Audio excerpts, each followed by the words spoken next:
E iei o taimi, e o ai o langona ia te tātou o re matau po re fefe. O langona fo ia na o ia Yesu lo tātou wali ina ua lata o le taimi o le sātauro. O lana whaatonga i le tamā, e iei se isi awala, nai lo le nei awala i le sasa tā ma le sātauro. Tue manatu e fo lava Yesu ia te ia. E seli lava le ala lon tama. E whai o le fina ngalo lon tama. A e tuu i lona loto. Au tato whanangolongo pe i whawhia fianga whanenganga. Sao nia le e Kalesia, Assembly of God, mai Alaska. Taita ia le sunga ia David whanene. Tato whalongo ia i le tala lo momoli mai ai. Whamanatu mai a te tato aso whareile le lei. Le ale wingo le nei aso ia te i tātou. O le vaenga lua, o le pese, e momoli atu pe lava ma le tala lo iai, o na wha wau ina i lea, o le tātou Port Kalame. So the number 2 coming up, the extension for the part 1.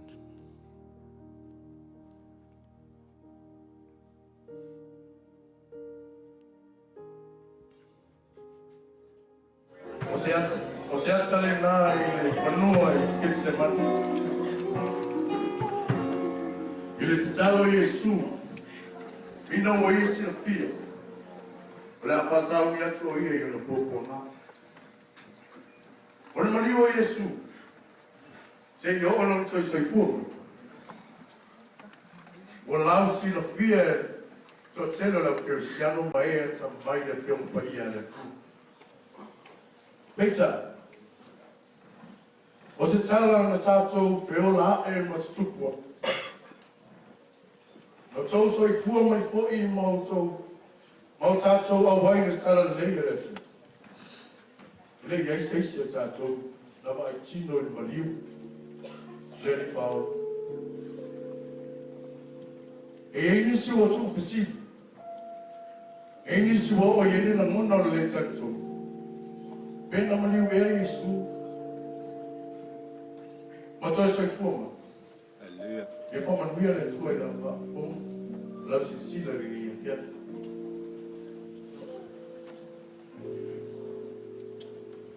E Kalesia la mai le tele le tua. Le tua. E se le o te mana fa so atu ya to da fiat nei. Can you say amen? O te mana fa so ya to da fiat nei ya le ma le lofo le tua. Na ia wina mangairo na tani e pele to sasi. Na mangiwi ko pele maria. Ona oi maut na ta sala amene.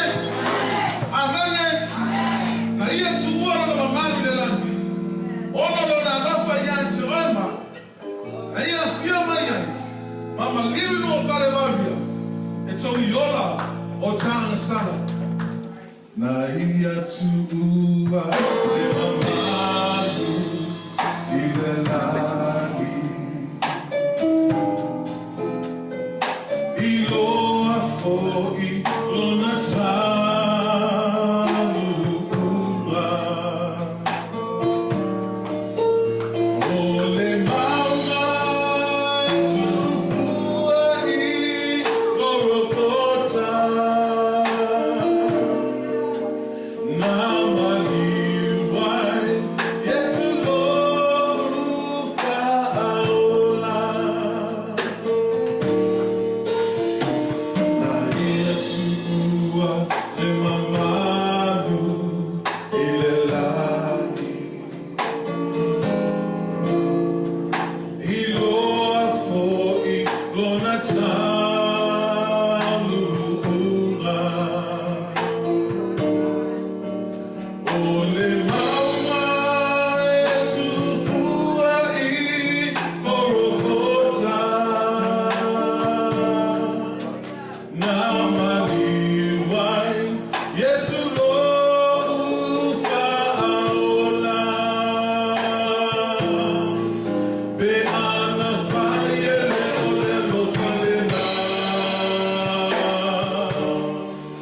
Oh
Grandma, it's shot on it. I'll tell her if no one says she come in and I'm you so straightforward. Ba yo lo la whanau. O Yesu Keriso, o ia o le tātou whaola. Nā whia mai o ia e le lalulangi, e rā mea ia e tātou. Sa ia whamalolo i mai. Sa ia whaia la mena titeri. A o mata mata, le motu o tamata. Ai pei tat. Sa whapolonga ina o ia ma whaasawa ina e tamata Roma. Ona o le lentali tonu ia te lātou. Nei mai lava, ina whaasa tauro ia, I lunga le maunga o Gorogota.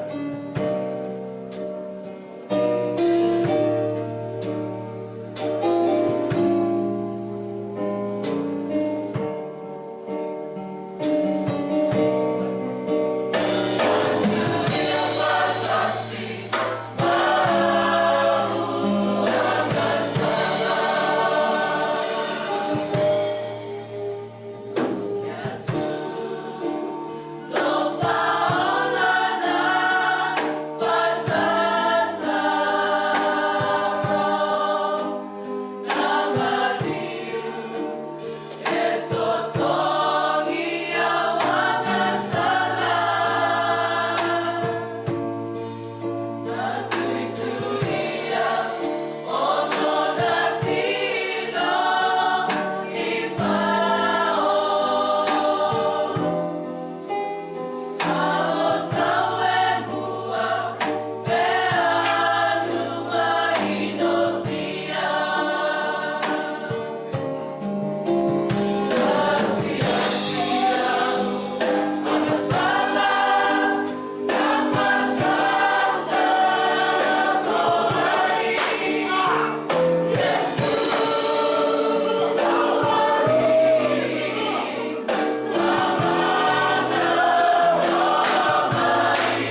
italo fai Yesu.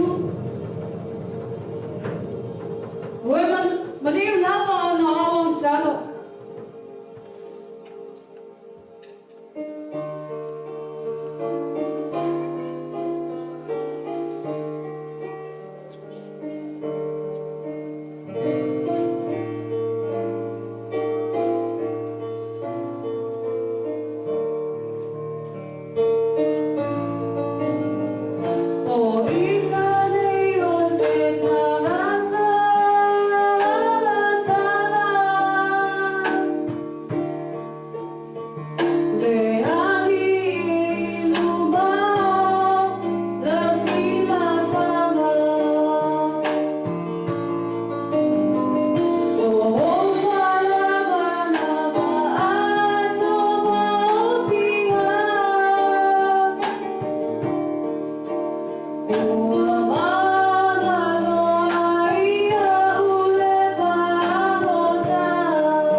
Ia talofa lava le pa ia ma le mamaru o le tanu. O no sai mai pe lava o tau mawhaia tu pe lava le tātou i tū le warisi whasara lau. E le wha tauna wina o le tātou porkalame le nei tula fiafi. O le toi wa ai tasi lava i le tala lea. Ma le toi mawhau whau atu i mena tupu tātou te le i whiola mai. E le taimi whele tau mawhai tātou lau kerisiano e tau teu le sā tauro. Ma le sā valinga i le sā tauro. Ai tu e pe wha matanga. Tu e pe wha matanga ona. O le whi au mo moli lava au mai e te tonu. O le ala le nai lo tā ua wha o le tanga. E le iui mai i se ala. Wha pea e whai ise whai ngā siva. Fia i le tō tele. A o le wha o le tanga na ui mai o e tātou. Na ui mai lava le oti. O lo tā ua fo i le ala i le rangi. O le oti. Manato fo i le temi wo opopua ngā i a Yesu. E lua lava malo i e lua le ro tupu i le mata upu lea. E a fua i le aso wharaile le nei peto i sili o na tāua. Ua le ngata i le sasa Roma a o le sasa fo i a Utaia po Israelu. E alu lava le tātou ma fau e whapea o Israelu lawe mai e wha sa tauro wha sa tauro. A o le vaenga e sa fulu maliwa o le mata upu a Ioane, o lo o tā uai fo i te tonu. Le a mi o fo i e o fita Roma, wa tō tuli whata wemu ia Yesu, wa whianu ia Yesu, se tu lou. Ia ua pō i ona fōlinga. Ioi, ma ua lato wha alo, wha ta wemu. Ona tō mai fo i leila i whafo, i le lotoa. Wa ava fo ia tai filfili o Israelu. Fe mai e reiso lato tupu. Au lana mafuaanga I te tonu o le whea au mamoli o le mafuaanga na moli a Yesu. Wa fiu lava I lātou e whai atu lea moli mau e molia. E le ai lava manisio nei molianga e ata mai ai se soli tu la fono. Pau lava le tu la fono. Nā toe lava ia Israelu o le blaspheme. Na o whai mai Yesu o i o le alo le tua. O le tu la fono la le e lua vaenga na te ave. O le olanga atoi le whale pui po le oti. Le la na oti a Yesu. A mana tua foi sa whai atu le tala whapea a Pilato. Yesu, tali mai, o loo ia te au le malosi te whasa o loto ai ia oe. Ma le malosi e whasa tauro ai oe. O ne ilo le whesili ilo whapea. Ai se ala na le tali e Yesu, vai mani o le tali le tala nua le mama le malonti nā. Le tala le no matu. O le ala, le wingo le ne whesili. O whea la o iai pe moni pe whamaoni. E te tali mai ea I le whesili Yesu pele ai. Ai se ana le tali Yesu. Uwai lo le leilava Yesu. Wa lewa nei loa umalava Pilato mai lātou nei. O le sa tauro lava le verdict, le whaai unga o lon whaamasinonga. O le ala la toi tali e fo Yesu wa lātou o nei loa. A o le tali lava lo iai te tonu o le whesili a Yesu. Po oi o le alo le atua. Tali Yesu. Wa le upula le nā ua ta tala I lo le awa noa. Ua sao iai ta ua le langi. Tūlo Yesu I luma tonu lava o le malu po le mamalu o le atua. Ma tala I nā maliveli. Le ala la le nā mo ta ua le so. Maualo ta awa noa ta te toi. Sava vali atua I le atua. Whaai loa atua I le atua. Maua e tā ua le sala mō. Awane tu mamaina ia te tātou whapea ai o le ti ngā mara whaingatā ia tu e wa whai uma Yesu ne mea uma mo oi ma.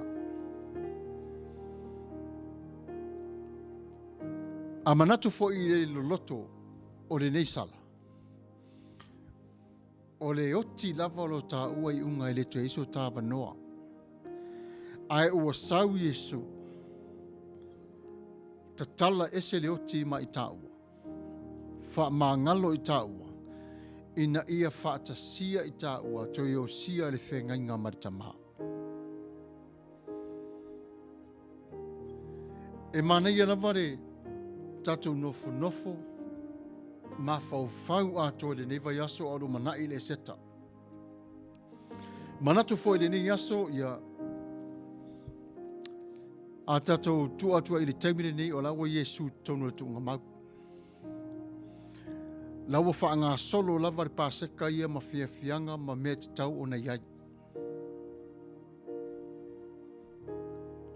A tatou tu e fo I tua le pāseka. Fe mai whetalai ngā lea tua sa whailona no. Sa ili mai se mā moe e mamā. Tatala no whapea. Tasi tau sanga le matua. Na ngā runua ele iei olona nu. E whai ele nei fuafuanga. E whaatonu mai ele tua. E mana tuala le temin savali ane a Yesu. O aila na filfilia le mā moe ele atua I le teimina savali a Yesu. O le tali, o Ioane le baptiso. Afo le na tali e Ioane, whe mai, mai le tamai mā moe le tua na te ave ese anga sala o le lalolangi. Le ala le nā, na whātau nuuina atoa I le misiona atoa a Ioane le baptiso. Mofo I le se tase mawhai o na I whapea le mā moe le ale atua. Na te ave ese le ang sala o le lalolangi. Ona wafeita lava ma le male lia I a Yesu. Not only they rejected Christ because of who He is, where He comes from, His identity. his love for the people, his obedience to God. He was the lamb that was chosen by God to take away the sin of the world. But John the Baptist revealed that to all of us, even today. E tu ina mai lava ele atua, e ala i le nganga pa ia. O lou nofo ma e vava ai, i lou o langa i le so. E mawa umalawa i tātou le loto e malosi, o i se vai vai, fiu. Ai a tātou aia i le so ma le wha moe moe. Ona iei lor fesili wha pea, o le a le aso whareile le lei. Mo tangata kerisiano, o le aso whareile le lei, o si aso tā ua le tausanga ua, e wha manatu i na ai le mea na tātou tari tonu i ai, ma mauai, e sili lea mo tātou i le ola wha kerisiano. I tala whaasole pito umalava i te tonu o le lalo langi. Talu mai lava le maliwa Yesu malona toi tu mai. Lea olo o fola ina pia lava ele au kerisiano. O e wha atua tua. Mori mau vole tuspa ia, o nese fo i e wha atua tua, lato te talia mai loa le maliwa Yesu. O nese wha tau wemo. I lea o ngā i ate i lato. Na manatu lava Paulo i mea tāua ina ia tu ina mai o le ata e wha manino i ata i tātou i le mision nā le tangata i tau tasi. He ane winga, o lou lava ola po lou soifua. E ia te oe lava o le whiriwhiringa. Po le whiriwhiringa ea e te tali ai, po le whiriwhiringa ea e te e atu ai. A tonu aso nei, e ile taimi o wha whiti lo tā tangata. Ai taimi, mo le whaafiti lo tātangata. Ai sea, ona fo i le ato atoa i tātou. Ai ua sau nia e le atua. Le nei awala mātango fie. Tātou te mauari whiso ta inga. Maia e afua mai a Yesu Kiriso. We're going to play another song. I think it'll be the end of the story. O le tala lea. Na o loo saua i nai lea wa onga mātango fie ma le mana ia. Tātou te whaanongo longo i le whiawhilene ma le nei lava i tu aso. O le aso whareile le lei po le Good Friday. I le ta ua tonu o le whakerisiano. Iau si mai ala whaafonga.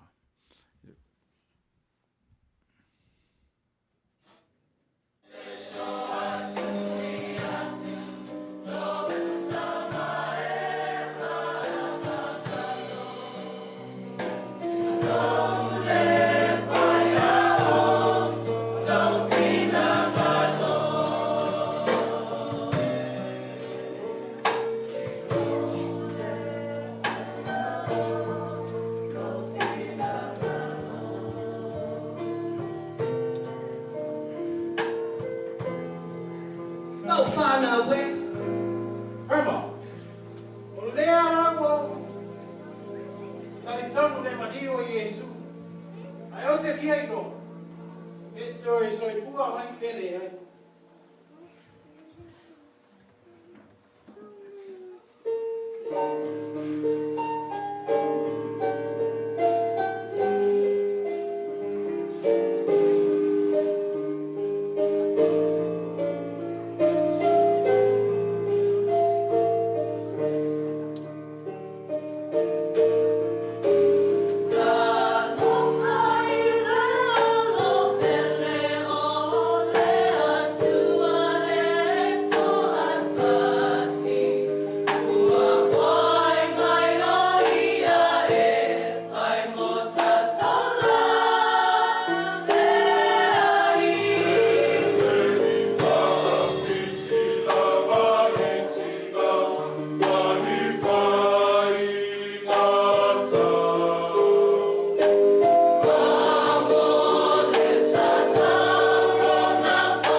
Ia le paia o le sauninga le nei a fiafa. Ia o le nā se ata pupu i le maliu i Iesu Keriso. Pei ona sa tau whamanatuina i le vai asu le tēne. Le a mātou whasauni se o tātou mone mawhatas ki lona toi soifo mai. Me pei ona iei le sapati le nesu, le neias.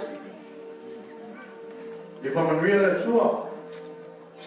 I lau mai mō le neias, whamanuia foi le tua se tamā, se tina. O se uso po se tua fine, o mwhai o nā siasima. Tātou te mōni mawhatas, te le nei e sete. Whamanuia le tua.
Vai,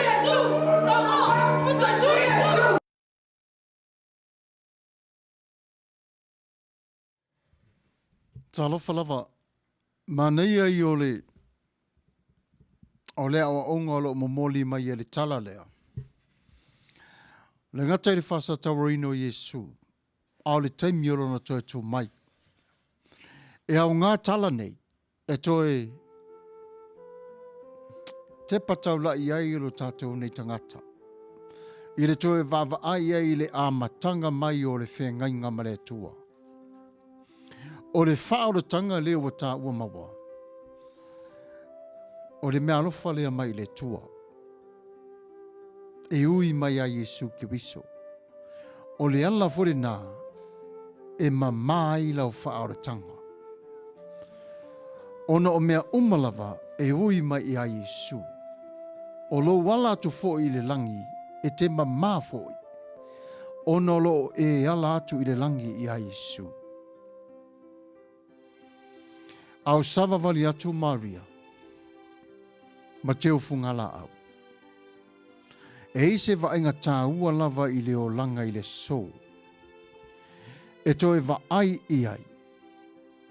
I le mea na tupu i le tūla i mai o Yesu mai le tunga mau. O le ata le nā o lo manu mā lo. I le tūla i mai o Yesu mai le oti. Na papa te soina, ma tano mia, ma toi tū, whātasi Yesu ma oe. E i tātou leo langare nei. I ola mai tātou leo langare nei, ua mai aon te tupu o le ni tala. Au leo o tau ave i tā ua, ona e iai le soa tau au le leilava. Molo tā ua o langa. O le tala fo i le tūwha kerisiano. E le nofo nofo, ai whitalai. E wha soa le lofa, ma le anga le lei. Mai le tasu fasili, e whape whea na le te leo le whatu o Yesu, na lo le whatu o le tangata. Na le winga, o le mana o Yesu. A le whatinoina, le whina ngalo la leo le tua. Ia peilo whatu o le whatu o Yesu. E whau i le alofa. E whau i le anga le lei. E whau i le anganga wha mangalo. Ma mele lei umalawa le tonu. A maualo le tangata kerisiano le whatu le nā. Ma whai fo i le tangata kerisiano. Ona alofa i le tasi. E moni, whai mai lava i tātou. O le alofa, o le alofa, o le alofa. But what is love? What is love in our hearts? What is in it? Some will say, well, love is love. But let me say this to you. Love comes with passion, compassion, forgiveness, and love. And all of the above that is related to your life. That's exactly Jesus' heart was. He just wanted to make sure you receive the same heart that he had for you and for me. Ai ono o le aso whareile le lei, e iei le so. Tātou te manatua e fo ina whai ai le whina ngalo malie o le atua, i a Yesu e maliu ma whaasata urina. Mo a tātou ang sala. O le so o mai eile mare e seta i le aso sa o lolo manai, po a tai ao foi, e nisi foi o atanu o le lalo langi. Le wha manatu ai le nei aso i lona mamalu, ma le tāua. O le aso ua o tāwa ai ai i le atua. O le aso e tāua wawe ese mai ai o le oti, mai a te oe ma. Po whenava e te alu iai, awa i a te oe ma e ta lia, le maliu ma le toi tū. Po alawa ang sala le fili e whai i a te oe, e ma mā lava si la whanga le tua i a te oe. Ai whai loa pe lava i le tua ona iei teimi e vai ai o lo tā tangata. A fore whetala Yesu i a malosi. Na winga whamaoni. Whamatala i le tua. Ngā luenga whaia o le mafo whau. Whamatala i le tua le o tia o le nganga. Whamatala i le tua le ti ngā o le loto. Whamatala i le tua le vai o le nganga. O le tangata whaolaina lava ma le tangata o lo tama whai e vai i le tua malona whinengalo. Sa ili. A whapea lava e te sa ili i le tua le talo tau ma whai. Ai ono le aso le nei e patino le lei lava i le upu e tā ua o le lei. Ai se a le nei aso i le lei wa tā ua whapenei. Tusa lava ai se a ua whaengo ai le nei aso ma liwo Yesu. Aso whareile le lei. Nai lo le aso whareile le anga. Po le ase tari tātou te vāwa ai. Ina ia mālama lama ai ro tātou nei. Wha moe le nei tō la fiafi. O nisi tū maanga whakerisiano, o lo whaengoina le lei lava e whapea, o le awala moni lava lea. Na susulu ai le mālama lama i te tonu o le lalo langi pongisa. O le ata fo i lea wa taunu uai le whetalai ngā Yesu. I le māmoe fo i lea na se ai o mai ei luko e tama mo e le au tausi māmoe. E iei le so. Wana o Yesu lava i lima o luko. Sasa whatauemu. Wa so sola le au so. La lafi ono o le fefefe. I le nei tūlanga wo o iei. Ai awa ai fo i le tū whaasia mani le la tau mori mau i le aso whareile. Ka Freitag, o le winga le la tau talai whapea. Aso whareile whaanoa noa, po le aso whareile pong sa. Aolinga ngana lava ia re tū mai tonu e whapea whakeusiano, le lei. E fo inisi wa whaingoina whapea o le atua o le aso whareile. O le aso ua taunu. Le aso o le fia, le aso o le ola. Atu atoa umalava nei mau mea umalava, o na mauaile i tā ua. E moni lava li whanua noa. Ai mauai le loto malie. O le tangata ma le file mu. E leo le file mu e leo wa tā ua na maua mai a Yesu i lona maliu lunga o le sa tauro. E leo le whetalainga e leo ale atua sa whai ia Mose. Si i le ngata i lunga. A ewa ai ai. Te manuia. A leo wai lunga Yesu i le sa tauro. A tanga i fwoi lai ai. Mo e mangalo.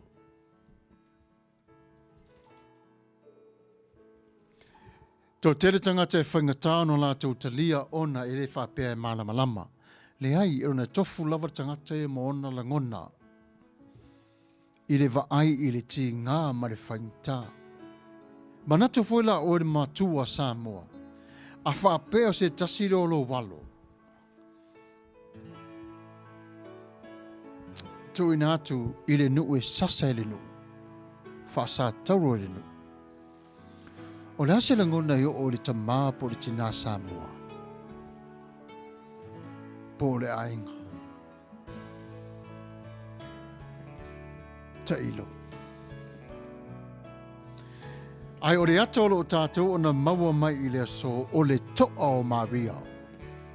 I le vaai i lana tama. Le toa o le nei tina. A mata mai lava leo langa o Yesu wana au ia maron tina. No ovo le taimi na whaasa taura o tiai. O ia lava morontina. A ei foi la le tala maari e sa whiriwhiria Ioane le wala whaina. Na te sui tūlanga i a Iesu. I le tausia ina o le ava, i le tina o Iesu. Le tasi na o le vaenga o lo iai o le mealo fasili lava i e ava i luta mamalu tina. E maua uma mai lava le tafoi o le sa tauro. Wai wha manuianga na maua Ioane. Ua le ngata ua whairo uma iai e Iesu o mea uma tupu i le tala anga i lona soifuanga. Au telo nisi o mea. E leo tusia. Ona i nā e whanau mai ai. Le aunga o lo ta ua whātua tua.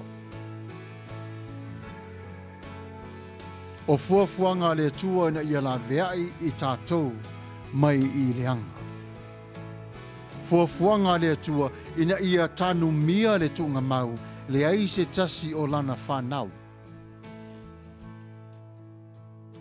E nofo ai. Moni, na tauwha pia nisi ia iai le mau oa na maliu ele i o le langi. Ai vai atu o savali le mativa, la salo e alu le ala le langi. Ai alu ia le tuanga vale ele i o iai le langi. Va inga ia le tua i lona lava no ia Israelu. Ona foi o Israelu o le ala mai lea o le whaaolotanga mua ia Israelu. Puapo ngam whaingta. Whai umalawa le tua ni mea uma one le lofa ia te i tātou. Ina ia mawhai e le tala le lei, o le tala le lei lava ia. O le tala ia te oe ma Yesu. O le tala o lo whaaolotanga. O manino re matore vai wa maliu Yesu toi tūlai mai le oti. A o oe. A o oe le afiafi le nei. O le asa o toi te pātu le aso to nai o lo o mua. Po le aso to nai fo nei i New Zealand ma Australia. O le pa ia i o le aso. Las to nai nei a Australia New Zealand ma le lalo langi a toa. Le toi titi o iei Amerika tai au pe ua le toi sei tu la. Le aso to nai la lea. Tai au. Toi au ili. Toi mafau fau. Toi wha solo manatu. I le lofa mareanga le lei o le tua ia te oe. Ai o le tala le lei lava ia. Moni o Yesu. A oe le mafuanga. Ana le ei oi. Ta ilo. Pe maliu Yesu.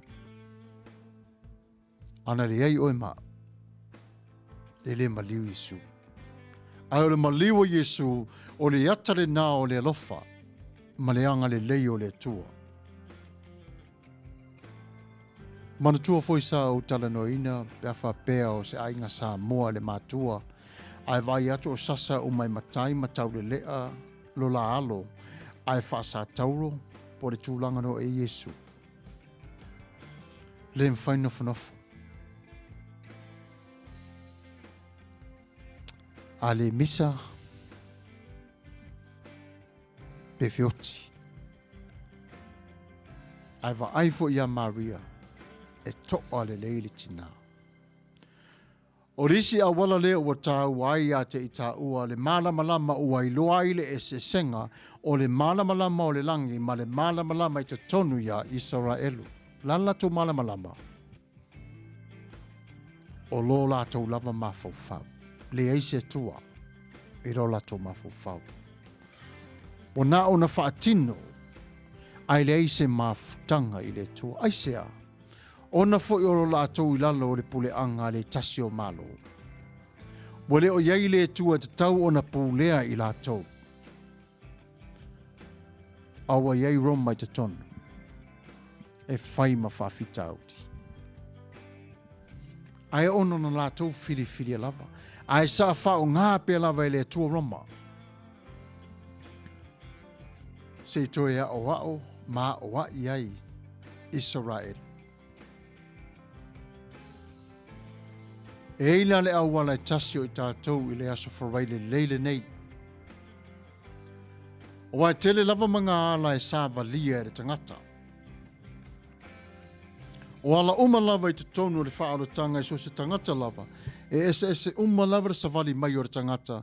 Te ia tau mai I a Yesu. O na tasi ele I nao le ala. O les tangata. Are whapeo se ngase. Whale pui. Po whea lava. E whailoa I ai I maleli I il whaarotanga. I o le tasi tangata. Po le malolonga. Tā whaonga. E wheloa I ai maleli I le ala. Vai fo le whaarotanga na mua lava tau nu I whine. Vai le mānei o le ata o le whaarotanga. E o mai lava I le so. Lai tau ave lava I tātou le whaarotanga le nei. Tātou tausi fo I lava. Wa ve ese mai e le tua le to sā. Mai a te oe ma. E alofa lava le tua I tangata nau ese whapena fo Israelu. Ai whao ngā fo I le tua, lona nuu e wha tepa taula I ai I tā ua. I le wha tonu whala wina o lo tata wala. Matana noa mare, maro wharaingla o le Israelu. O le mori maua Israelu le aso le nei. Lana I lava tala, e wheol lava. Lai lava mai se Israelu I sao mai ai. Le lotu Yerusalema, angasala lava lotu. No fesili pe e siai angasala ato ai. Whamai, ole lawele ele pa ia. A ua angasala, ona ua la tautu ina mai Roma I te tonu. O Yerusalem o le aipa ia. No fole mo mafau o toi fai taulu tuspa ia, le ala tonu la le matau pas fuma le iwa ia Ioane. Wa faa nati lava pi lato ia tali maya ala avatu Yesu to te ave faa sa tauro. Ne I loa fo Yesu o lawa pisi vale te tonu o le aipa ia. A whamatala te mālole e te utala e winga I rona a ingo peni a mina, mare wha ai unga na whai I a Yesu. E maneti I ta tino. Mailantala talo sia pe ana maua e rona a inga le wha o le wha mangalonga, ai le I tupu le wha lave I a Yesu. Ai so ia. Motua nai. Ai ore mana ia I ore tala noa le Israelu. E ese lava le tala noa le Israelu wa. E I lana va ai I le so. Ioi. Ese lava. Ai ei fo I mea tā ua lava Israelu e fo wai I le tangata I le aso le nei. E fo wai Israelu mo mea ai tangata. Ona fo I le aso le Passover. Le aso le Paseka Israelu. Lalena e te whawhitai I le atua le neta ma, e au ngā e maua e fo I le tele o awa onga I le wa ai I ai, I le wā o Israelu, ma le atua, ma Roma. Ai olo o whamanino lava le tuspa ia ona o le aso whapene. Po o whea lava, e alu ai le Israelu, e alu ai lava le atua, toi sau ai fo I male luko. E tuli loa ina lava le luko. Po nea fo le malo si o Roma o lo I ai le nā teimi. E toi mana o lava Roma I e toi pi I atu ia Israelu. Mana o lava. Ona te lea le tamau a inga. e maua te tonu ia so rai. Ai lava vai foi o le tatu talanoanga to fo I mai le tatu whaasara launga na whaawa wina lea. E nisi fo I o tala whaau ngā ia I le tatu ni aso. Good Friday. Le aso mānaia o le aso whareile. Ia o le pesere nei. La taina atu moloto pa ia maloto mamalu. Ia o se mai ala whaafonga. I le pese wa sau nia mo o tau.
Tala falava i o le temenene e toi taliu mai o tātou whasala launga.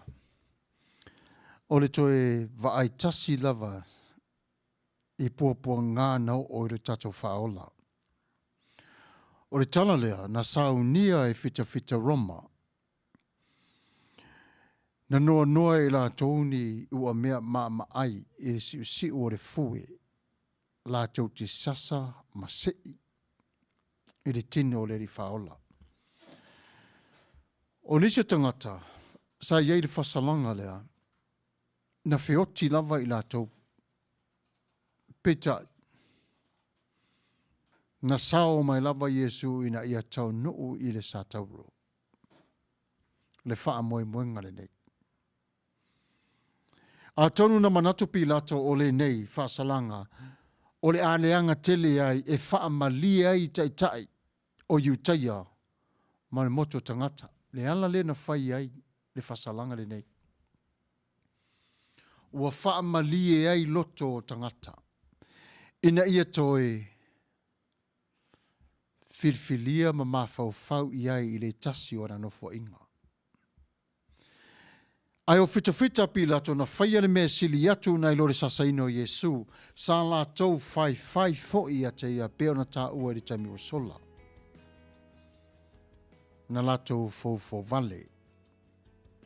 Fata wemo. O le lanu viole, o le lanu le na ofuine le tupu. Ma o le pale o la lai na fōlinga mai se tupu, po se atua i le pale. Na mafua o na tupu, o le filfilinga le atua. Ai ala no te tupu, filfilinga le atua. Ala na fasia le tupu, filfilinga le tangata. I temi ia wa yeyo pōpō ngā i ro tātou wali. Mai lava i lunga o le sā tauro. Au le tūna atu o rona ola i le lang. E ile whasi whai tau tā ua lava lea na toi alanga i Yesu. Mai lau ta mai, wha mā ngalo i a te i la tau. Ma la tau le loa le mea o whai. Na ilo fasili, o ai o lo o wala au wa Yesu i le tua. Ma tau lia fori ma ta auperes fuma le iwa a Ioane. Le olo o ta ua e te tono le au yutaya. When Jesus told Pilate, the man who handed me over to you has greater sin. Nai whatatau I tangata ta itai o yutaia. O le wala au le nā Yesu I lona tamā, wha mā ngalo tuai ma le awali ia na au mai au I e whasi mwhasa.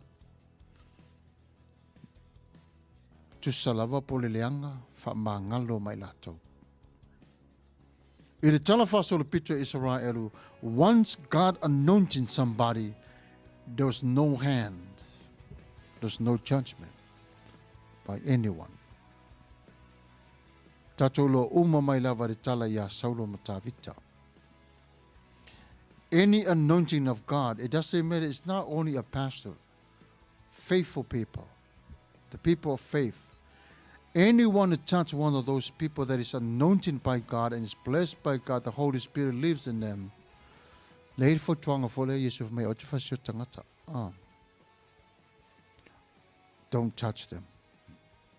Awa ne la ver tangata na ia te oi. Pe o fo I lau wha masinonga. Awa. O tangata nei, wa wha wina I le tua, ua iai le nganga o le tua. Le atala le sa tupu ia Yesu. Le mariu lava Yesu ia mangalo le nalolangi. Ia, toi vai Yesu le alofa. I le tu ainga leo yutaia. Wha mangalo tuai malatou. Na toi mori mau lava I latou I le taimi lea. E sa o lava. O Yesu o le alo le tua. Na mawhai e Yesu o na tilo I tangata o malava o le nalo langi le nā taimi. Ma whai fo e Yesu ona alanga atu i le tua i le whaamangalonga. Wha mai le tala le tasitangata ai o le va ai ese po le emo o whafonga o le tua i le ti ngā i lo nātali. A lelo whatia o le tai au nei, ma le whiawhiri nei. Sila fia i le tua le taimina tu a Yesu as a man on a cross. Maniti le tino o le tamā, i le te leo le loto, wha mā ngalo tuai mona fili. O Roma, e leo fili o Yesu, o yu taia fili o Yesu. Jesus make peace with his enemies. Jesus make peace with his enemy. There are times in life when we start going ahead with our own life. And sometimes we don't understand fully. Where do we turn? Where do we go? But the Bible tells us a simple way for us to do is to look ahead to the Father. E ei upo re tuspa ia e vele ma taita i o tātou i taimi umalawa tātou te sāwa vali ai. Wha tonu whala wai re wha moi moi. E taita i ai fo i o tātou wola tau mwhai. O le ata nā i manino ai le tātou wa ai i le lofa ma le anga le leo le atua. E iai le so. E iai le so. Ona a whapea i le o i loa e tā ua le au ngā o le nei aso. E le ilo fo i lai tā ua lo tā whao le tanga. Ai a mana tua. O le malama lama o le langi ma le lalo langi. O i lunga o le sā tauro. I le tae au o le pongisa. Whapea lava la le pongisa ia lea la i. Tato manu malola i le malama lama lea. Vai le fia o Satani ma te moni. Mo le o le whaaratanga a Yesu. Ai whato ai loa la vai na watula i ma Yesu le tunga mau i le aso le seta. The Bible says they were trampled. Le mawhai wa matua i le mawhai e Satani ma te moni. Ona tatali le mele tau o le whaia ina po le to ilalo. Le mawhai tali. Le lai whenua lua ia i pia lava le leanga i le lalo langi le nei. Baisa te whire whau. Po afu i ana me whai. E whai atu lava. A ua uma na whaatama ia pe whaato i lalo ina e Yesu.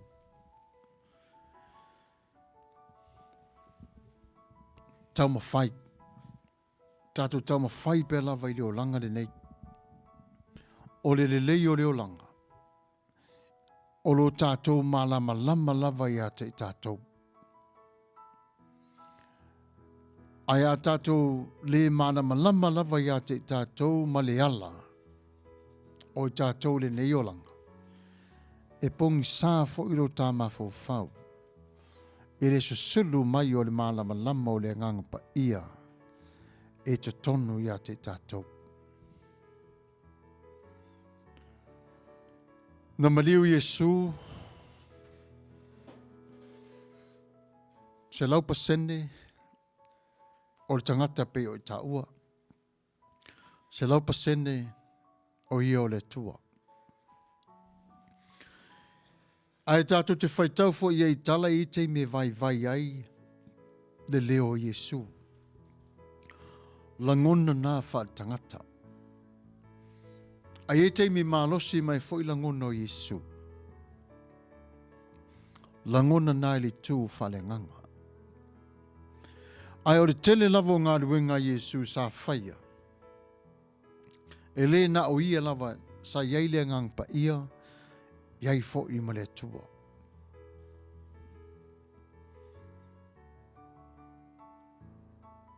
Good Friday. O le aso le pito i sili lava ona tāua. O le sā tauro o Yesu, ua i loa ai e tāua, le whaoratanga. Ma ua wala a wina e fo i tāua e le atua, o le awhawhine ma le atali i a te ia. Ana le eile sa tauro. E le mai loa e ta ua le ne yaso. Talia. Aua fuade tau mawhai whape teu teu le sa tauro i se ula ma nei o se ia fufulu ma oa tu e pe wha mata ngam wha au leanga. Bo umau na tā pena i le tua. Aua ta mawhawoi tātou e teu teu lo tātou wola. Sau i le tua le ai, sau a oi wha pena. Umau na tā pena le leie le tua le mata ngō fie. Ia te oi i lo wola. Paulava. O lou sau e talia lona tali. Tari tonu i lona tali. Talia le sa tauro. Na maliu. Maoti ai. Malona toi tō mai le tōnga mau. Na watu le tine o Yesu oti. Watu e mata ua. Toi tūlai mai Yesu. Tūlai mai i le tino o le toi tū. Mo le maua Israelu fe mai, ma liu loa Yesu tūlai mai le oti, ave ese ai se tūlou le pau o le tangata anga sala mai i le ele ele, toi whaafo i le ele ele, toi tu watu o le whaia ina ta tonu o le tuunga mau, toi tu sa o lava i a satani, le me ta o le sala o le anga sala. Ma faufavu i tātou le vaenga, e ese le loloto, ese le loto. Ai a vea pe lea maala e whafangu mai tā ua. E le na o nei. A o taimi lava o leo langa. Se tātu le spese le ta se whaamanuia atua ia o tau lava le eseta.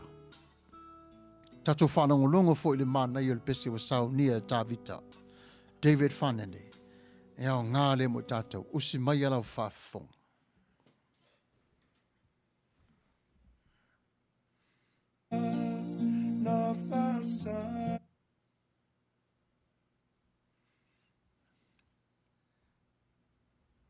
Ia, manuia tele lava le seta.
tangi ai Yesu na tu ia fatasi mau ang sala masia-sia ang sala na fasata roai Yesu lawali fama malomai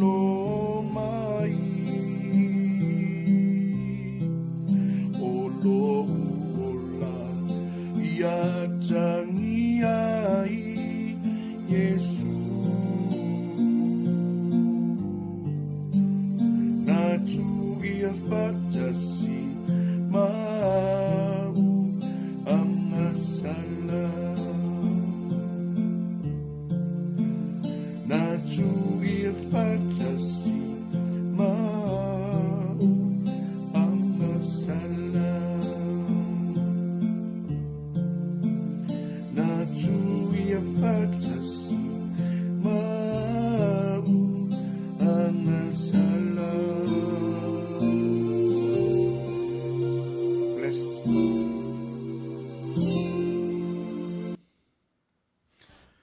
O nei lea sa tōnai, o le aso tōnai pa ia, Holy Saturday.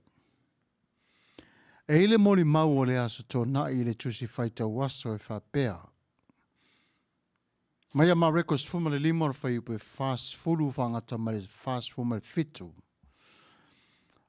O nei lor whai upo whiwhilia whapea, ua ave ifa foi ia e ia. Awi leo ia le ia lino. Ua tu foi ia te ia i le tunga mau.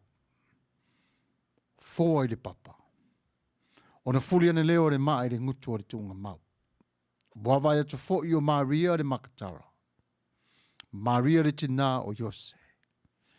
I le mea na tanu ai o ia. E ei ngarue ngā lofa i teimi o tuu ti ngā ora soifuanga. E le teimi e lofa pe lava le tangata i le woti. Teu le lei o le tino. Whemai o le vainga re nā i le whawhitai i le atua. I le ola na fua i mai. Ma le toe tāpena ina o le tangata i le na tino e tu ina atu i le palapala. Wa tango Iosefa. Wa ui le tino Yesu i le ia lino. Tā lofa i le o lātou wō Yesu. Pui ai o lona tino. Le tino no manoa. Mai lava i te tonu o le lotoa. Na sasai. Se iau o mai lava i le maunga. Na whasa tauro. Maoti ai.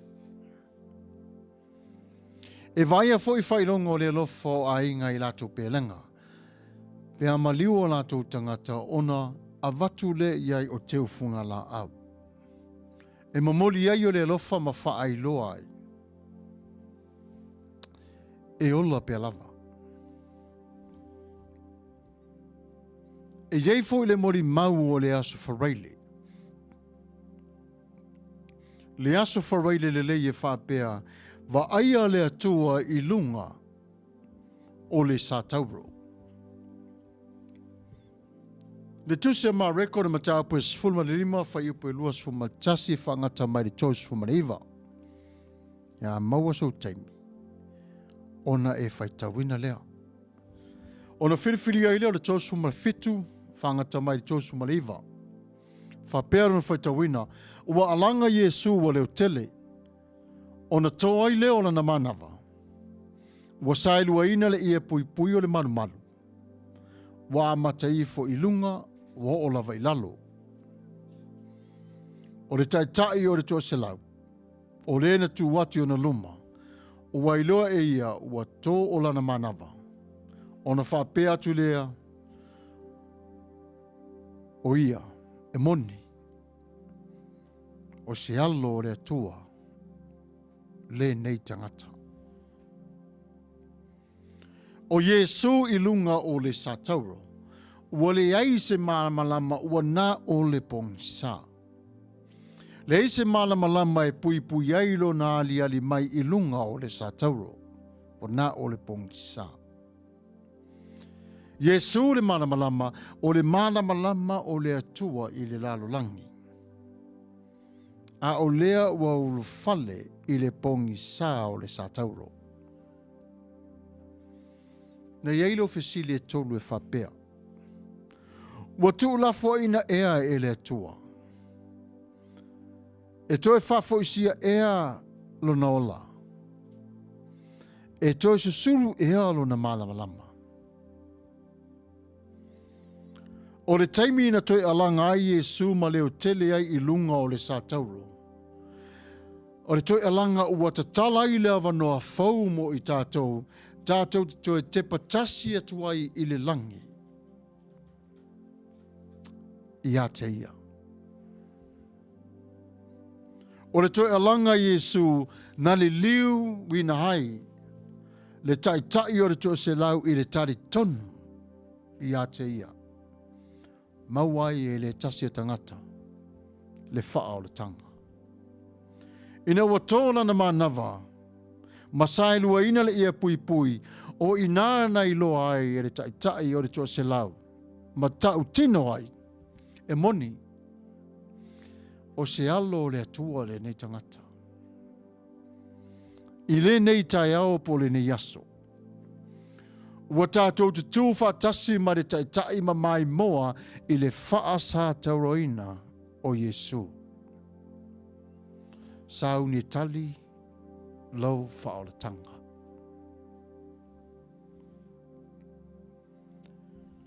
The complete absence of light changed the whole world. In the depths of the shadow, the world will see. Even today, it's hard for the world to understand. It was like living in the darkness without any source of light. The one who is light, the light of the world, is entering the deepest shadows. Has God forsaken him? Will his life be restored? Will the light shine again?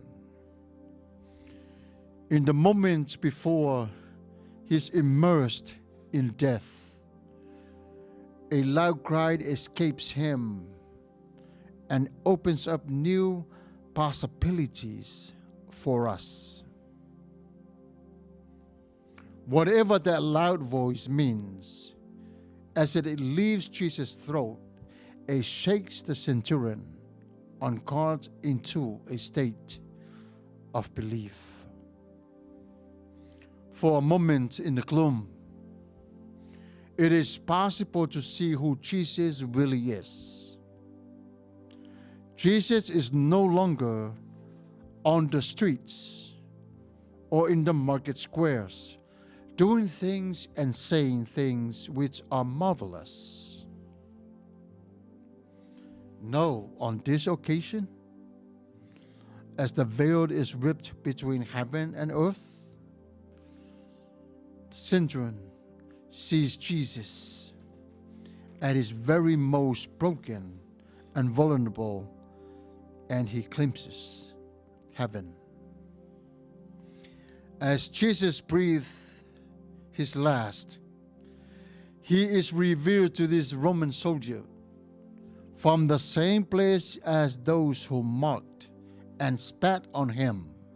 Today now we too look upon him as he dies. It's not that easy to accept. It takes time for you and for me. Trying to reveal this in our mind and the lens of our own life. See if there's any match. See if there's any disagreement or any agreement that we can come or we can find. But it takes faith to say yes. It takes courage to say yes. It takes love to say yes. Acceptance of love. It's more than faith and belief. So what it is to live on this earth without no love? I hope tonight your heart is fixed to the Lord. And I hope tonight your heart is built with love, kindness, gentle, all the good things that related to you, the fruit of the Spirit. And I hope you don't hang on to the old part of your heart that leads you to a lot of destructions. Today, we're going to leave in 3 minutes. But I don't want to close this program without giving you the opportunity to make Jesus your Lord and your Savior. You know, you might say, you know what, Pastor, I've been going to church all my life. I think I'm okay. I think I'm good with Christ.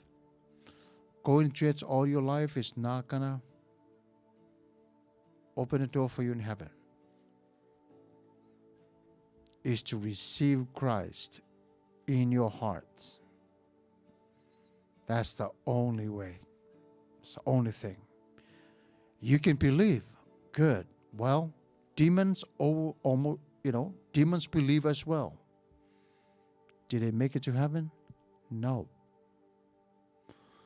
Need to accept Christ in your life. What is the use on all these things we talk about today or tonight, and you turn around and you walk away and goes, well, it's the same old story.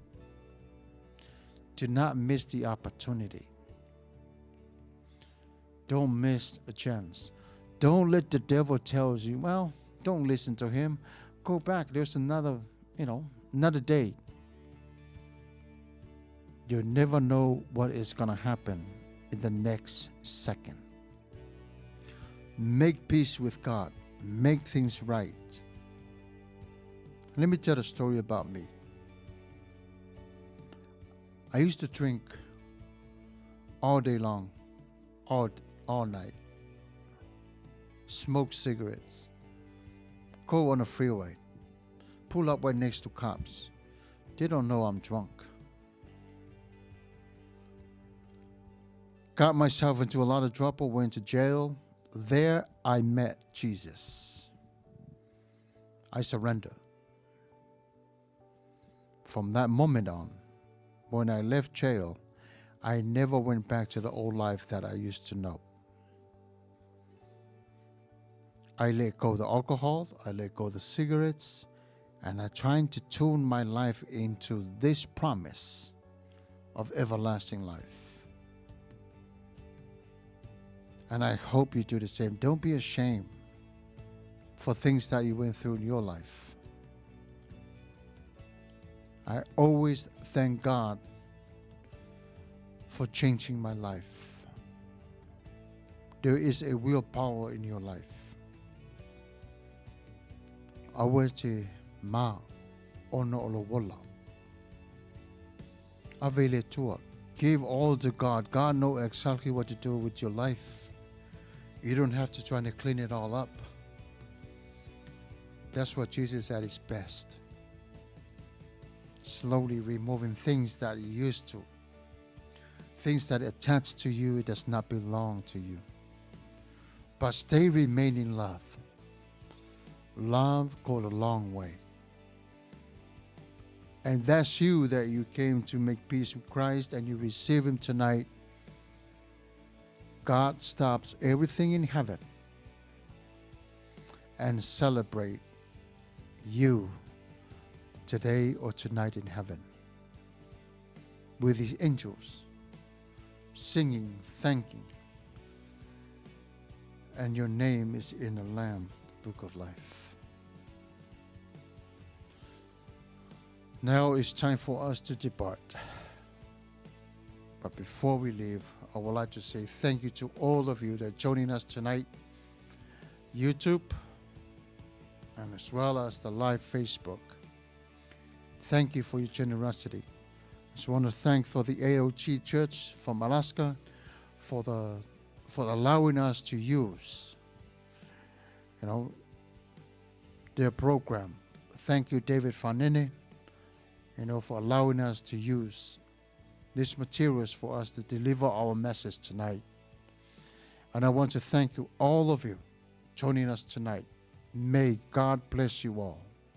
May God keep you. May God Himself, the God of peace, sanctify you through and through. May your whole body, soul, and spirits be kept blameless at the coming of our Lord Jesus Christ. The one who calls you is faithful, and He will do it. Let us pray. Whaftai le tua lo mātou tamā. A mātou vaai i le sātauro. Mātou nola. Ai whaftai la wa whio. Ore e tua wanoa pe lava i le tangata. Dele ia lo mātou tamā i lātou umalawa o mawhai o na mafuta mai le nei tū la, ma le tū la o lo mua mua. Ia e wha manuia i ate i lātou. Mao lātou a inga. Tafi e se malawang sala. Whamanuina i lātou. I le whamanianga le lei mai la whio. Tā pena pēr i mātou a wā le aso tui tū. Ta i mātou e la whio. O le talo sanga lo mātou ta māpa ia. Whafo i mātou i o mātou a inga moi ulu moi wā, moi lango la whio. Nisi o ainga o whawhia ngai, e whi au matiu te ngā ruenga o le ne yaso. Ia iai la whio. Tā pena au auna a wālo whina ngalo mo le aso lo mua mua. Whamanuia i whatawhai taulanga. Nā whola ina le toi tū moa tai au. I le suafo Yesu Keriso. Ia manuia fo ilo mātou tā pena atu i le aso toi tū o lo mua mua. I lo walofa ma lo wanga lei. Ono Yesu. Amene. Ia manuia lava Samoa, whaftai tele lava le mafuta mai, toi wheroa i le asa i le tātou lotu o le toi tū. Soifua ma ia manuia Samoa. Soifua.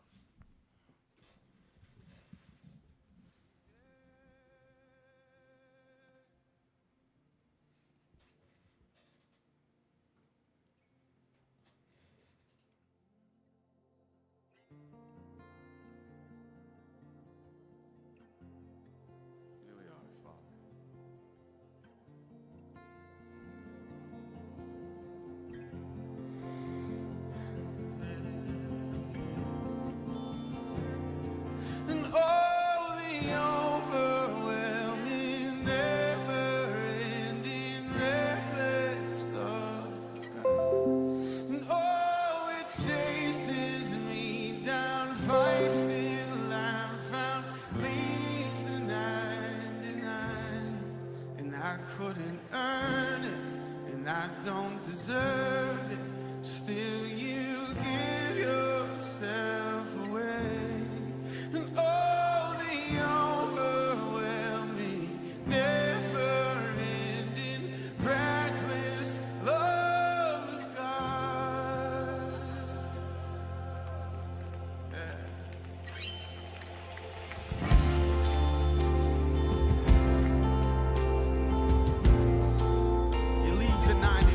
Find the one every time. So before I spoke a word, before I spoke a word, you were singing over me. And you have been so good to me. Yes, you have, yes, you have. For I took a breath, you your life in me. Yeah. You have been so kind. Come on, every voice lift it all. And all the overwhelming, never-ending, reckless love of God. And oh, it chases me down, fights till I'm found, leaves the 99. And I couldn't earn it, and I don't deserve it. Still, you give yourself away. And all the overwhelming, never-ending, reckless love of God.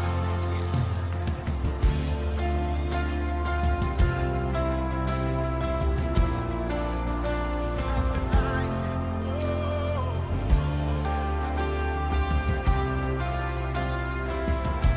So when I was your foe, when I was your foe, still your love fought for me. Yeah, it did. And you have been so good to me. When I felt no worth, you paid it all for me. Yeah, you did. Yeah, you did. And you have been so kind to me.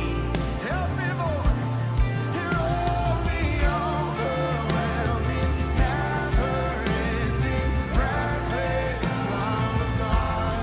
And oh, it chases me down, fights till I'm found, leaves the 99. And I couldn't earn it, and I don't deserve it. Still, you give yourself away. And all the overwhelming, never-ending, reckless love of God.